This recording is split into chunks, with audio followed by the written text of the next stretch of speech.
FBI cuts ties with Anti Defamation League over inclusion of Turning Point USA in Extremism Glossary. The Federal Bureau of Investigation announced that it will end its partnership with the Anti Defamation League following the group's decision to classify Turning Point USA as an extremist organization in one of its reports. The ADL publication Glossary of Extremism and Hate had listed Turning Point alongside far-right networks criticizing its campus chapters for spreading bigoted ideas. The FBI, which had collaborated with the ADL for decades on hate crime awareness programs, said that this classification demonstrated unacceptable political bias.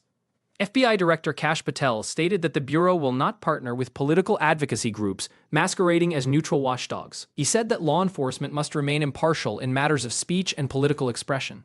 The ADL defended its stance, arguing that Turning Point USA had repeatedly promoted misinformation and targeted minority groups.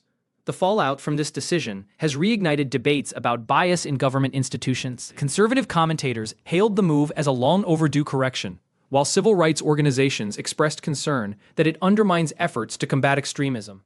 Analysts noted that the split came amid growing tension following the assassination of Charlie Kirk, which had already intensified scrutiny on political violence and free speech. The FBI emphasized that it remains committed to fighting hate crimes, but will now rely on a broader network of nonpartisan partners. The ADL responded that the Bureau was caving to political pressure. Both sides accused each other of politicizing security work.